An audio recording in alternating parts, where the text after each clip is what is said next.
Michael J. Fox is a legendary actor whose name instantly brings to mind his famous performances and the bravery, humor, and grace he has shown while dealing with Parkinson's disease. Even at 64, with a legacy that speaks for itself, Fox made news recently for a shocking and brutally honest statement: there's someone he doesn't want to see at his funeral. Who could it be, and why? Stay with us because this narrative is far more complicated than you might think. For more than 40 years, Michael Fox has made people laugh and feel things. When he first appeared on our TVs as Alex P. Catan in Family Ties, there was something remarkable about him. He wasn't simply another gorgeous face in Hollywood. He had great timing, charm, and that one-of-a-kind quality that made you feel like you knew him personally, like he could be your friend, brother, or that fun guy from high school who everyone liked. Fox was born on June 9, 1961, in Edmonton, Alberta, Canada. He didn't start off as a star. He was just a child whose family was in the military and traveled about a lot. The Fox family never lived in one place for too long because their father was a career soldier. Michael grew up in a number of Canadian towns, but he never really settled down. He was always the new kid. That might be why he was so excellent at making friends. You learn how to make friends quickly when you're always the outsider. He quit high school at 15 to become an actor. Take a moment to think about that. 15 years old. He was so sure about what he wanted to do with his life that he was willing to put everything on the line for it. His parents thought he was nuts. Of course, no parent wants their adolescent to drop out of school to follow a dream that nearly never comes true. But Fox moved to Los Angeles with almost no money and lived on craft food and hope. He was so poor that he couldn't buy furniture. He slept on a mattress on the floor and used a phone book as a pillow. He did little parts, guest spots, and anything else he could obtain. He barely made ends meet for years by going to auditions, getting turned down, and then going to more auditions. Then, in 1982, Family Ties came out and everything changed. Michael Fox became famous because to Family Ties, but Back to the Future made him a legend. This is a bizarre fact. He almost didn't get the part. The producers first chose Eric Stoltz to play Marty McFly, but after a few weeks of filming, they decided it wasn't working. They let Stoltz go and called Fox, who was also filming Family Ties at the same time. Fox's schedule got out of control. During the day, he would film Family Ties, then at night, he would run over to the Back to the Future set to film. He was only getting 2 or 3 hours of sleep a night, and he was operating on adrenaline, youth, and the thrill of being in what he knew would be something exceptional. Back to the Future was the most popular movie of 1985 when it came out. Michael Fox wasn't just a TV star anymore. He was famous for being in movies. A real, live movie star. The kind of actor whose name alone could get people to see a movie. He was everywhere. Covers of magazines, discussion shows, and award shows. He went out with Nancy McCann, an actress from The Facts of Life. He was young, good-looking, prosperous, and seemed to be able to do anything. It was the middle of the 1980s.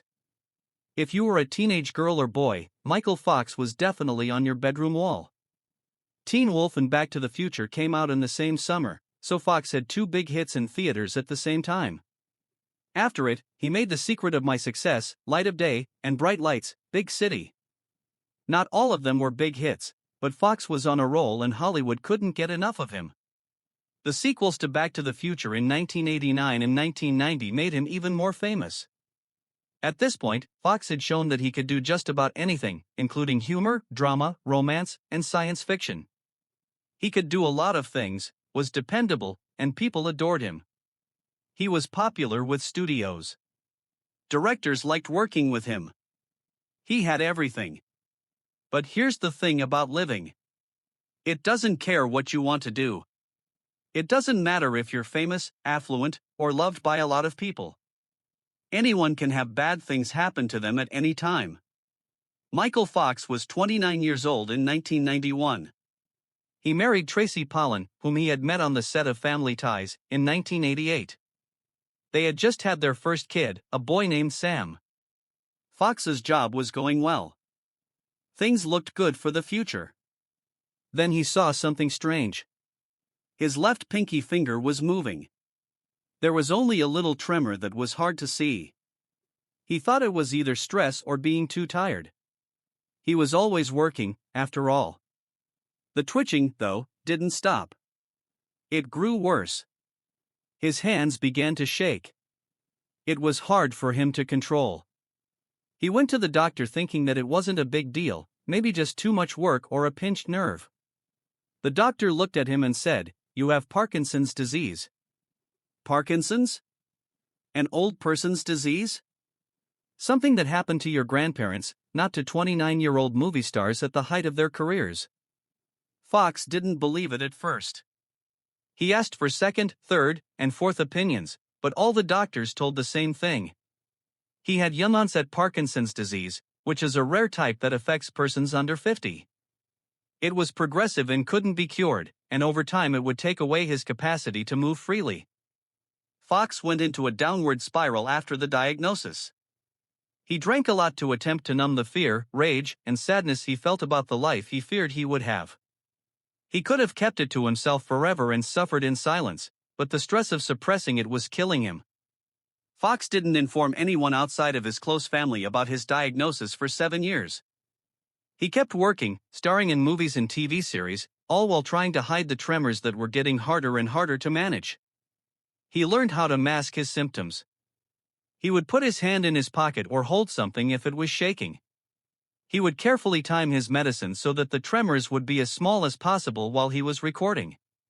He would change the way he acted, adding moves that hid the shaking. In some respects, it was the best performance of his life to pretend to be well when he was breaking apart within. He played Mike Flighty, a fast-talking deputy mayor of New York City, on the TV show Spin City, which started in 1996. He had to be active, physical, and quick for the part. It was tiring, and it was getting tougher to mask Parkinson's. His co-stars would sometimes see the vibrations between takes. But Fox would ignore it, make a joke, and go on. The drinking grew worse. Fox has been open about this in his writings and in interviews. He was using it to soothe the shakes, take the edge off, and deal with the fact that his body was letting him down. He was able to do things. He never missed work or showed up drunk, but he was slowly killing himself in private. His wife, Tracy Pollan, was there for him through it all. During this time, they had 3 additional kids. In 1995, they had twin daughters named Aquina and Skylar. In 2001, they had a daughter named Esme. Fox has remarked that his family was what kept him going and given him a reason to fight. Fox made the decision in 1998 that he couldn't hide longer. During an appearance with Barbara Walters, he told the world about his illness, and the response was huge. People didn't look away from him or feel sorry for him. They came together around him. They admired how brave and honest he was and how he didn't let the condition define him. He left Spin City in 2000, and his co-stars gave him a heartfelt goodbye. Charlie Sheen took over as the main character, and the show made an episode about Fox's leaving. It was the end of a time. Fox wasn't done with Hollywood, though. He was on shows including Scrubs, Boston Legal, Rescue Me, and The Good Wife as a guest star, often playing variations of himself or people with Parkinson's. He showed the world that he could still act and add something distinctive to a role, even if he had tremors, took medication, and had physical limits. Having Parkinson's is not like having a broken bone that heals or a cold that goes away. It's constantly there, always asking for attention. Fox has called it strange and hard to predict. There are days that are better than others. Sometimes the symptoms are easy to deal with, and other times they're too much to handle. The tremors are the most obvious sign, but they aren't the only one. Parkinson's makes it hard to keep your equilibrium, which makes it easier to trip and fall. It changes how people talk, which might make it hard to understand. It makes the muscles stiff, which makes it hard and slow to move. It can change how you sleep, feel, remember things, and think. Fox takes medicine to help with the symptoms, but the medicine itself presents complications. Levodopa, the main medicine used to treat Parkinson's, can develop dyskinesia, which are involuntary jerky movements that can be just as annoying as the tremors. It's always a balancing act to find the appropriate dose and the perfect time to get the most good hours and the fewest bad ones. Fox has undergone many operations over the years, including one on his spine to remove a tumor that made it hard for him to walk for a while. He has shattered bones from falling. He has had to battle with infections, problems, and setbacks. Every time he's fought back. He has also had to give up things he likes. He can't play the guitar anymore. His fingers won't work with him. It's hard for him to type. Most people don't think about it, yet buttoning a shirt, tying shoes, and cutting food all take focus and work. But Fox hasn't let the cancer take everything away. He still has a good sense of humor. His intelligence is still as sharp as ever. He still has his family and friends, and his goal is still to discover a cure for Parkinson's. The Michael J. Fox Foundation for Parkinson's Research is now one of the most important groups working to stop the illness.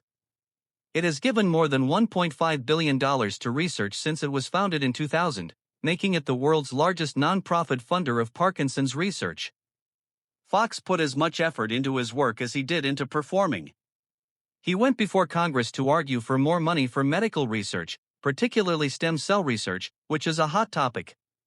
He used his fame to raise money and awareness for Parkinson's disease. The foundation has paid for research on a wide range of topics, including the genetic roots of Parkinson's disease, possible treatments, and ways to improve the quality of life for people who have the disease. Fox is not simply a figurehead for the group, he is also fully involved in its activities. He understands the research, asks tough questions, and pushes for outcomes. He has authored a number of books about his experience with Parkinson's, such as Lucky Man, a memoir, Always Looking Up, The Adventures of an Incurable Optimist, A Funny Thing Happened on the Way to the Future, and No Time Like the Future. An optimistic person thinks about death. The books are real, hilarious, and sometimes sad. They give you a glimpse of what it's like to live with a long-term disease while attempting to stay hopeful and funny. Fox has made many close friends in Hollywood over the years. Some of these relationships have endured for decades, through the ups and downs of celebrity and the difficulties of his sickness. Christopher Lloyd, who played a role in Back to the Future, became a lifetime buddy. Over the years, the two have gotten back together many times for anniversary parties and charity activities. Lloyd has talked about Fox's bravery and strength in a way that makes you feel something. You can see they care about each other when they are together. Fox also stayed acquainted with a lot of his co-stars, like Meredith Baxter and Michael Gross, who played his TV parents. They've all said how much they learned from working with Fox and how polished and skilled he was even as a kid actor. From the show Spin City, Fox got along well with a lot of the other cast members. They've said that Fox never complained about his condition or used it as an excuse. He always brought his A game to work, even on days when he was plainly having a hard time. But friendships in Hollywood may be hard. A lot of the time, they're based on how close they are. When you work together, you're close, but when the task is over, you fade apart. Fox has gone through this, just like everyone else in the business.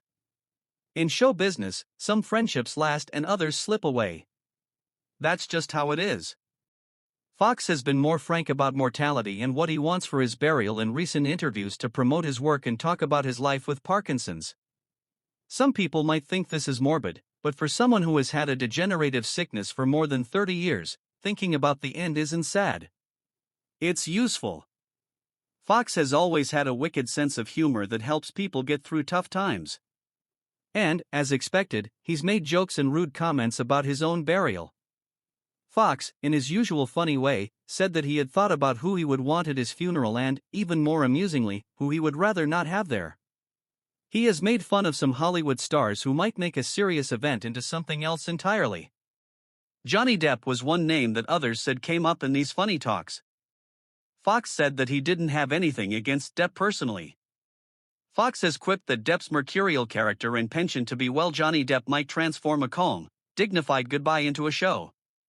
Depp is recognized for his strange conduct, his unusual sense of style, and the way he always seems to bring drama with him. Sometimes on purpose, and sometimes not. Fox has joked that Depp might come to his funeral dressed as Jack Sparrow or bring a guitar and start playing music, or in some other way make the event about him instead of saying farewell to Fox. It's all expressed with love and fun, like old friends may tease each other. But there is some truth to it. Fox wants his funeral to be quiet, private, and not too dramatic.